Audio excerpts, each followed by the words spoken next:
hallucination, and it's not the way I really feel. I knew it. I knew it, and I didn't want it.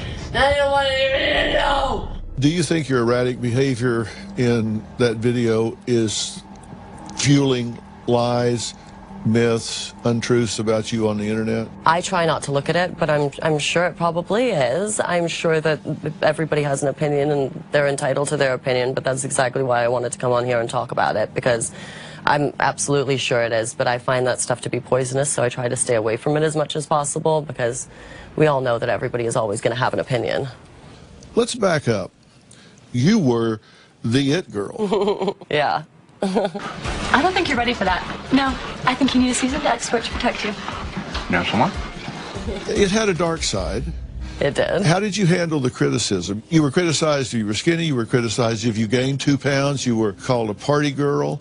How did those things in print affect you? How old were you at the time? At the time of the OC, 17 when I got the role, 18 when I started doing it. Yeah. So they're taking your inventory every day.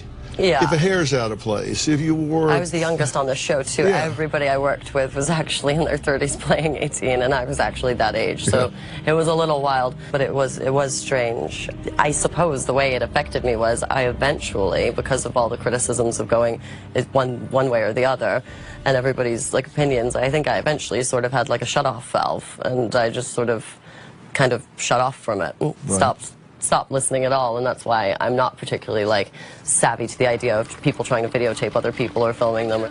No name? I named my dog that too.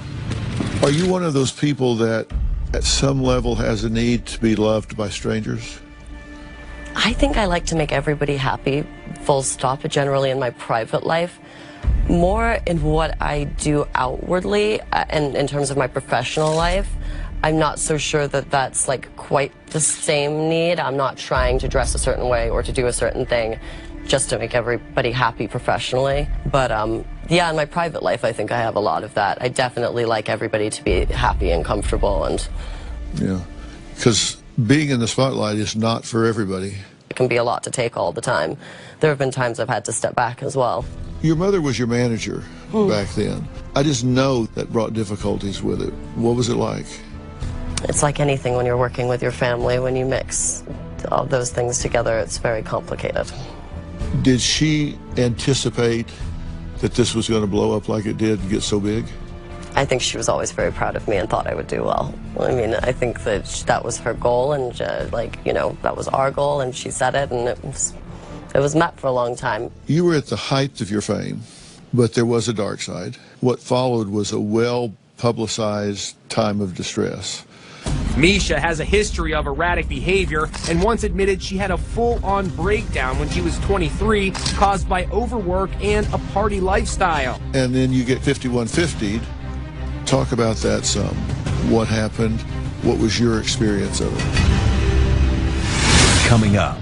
They were just prescribing things they probably had no right to be prescribing. Were there people medicating you to keep you working? Were they medicating you to keep your energy up? We now return to Misha Barton, a Dr. Phil exclusive.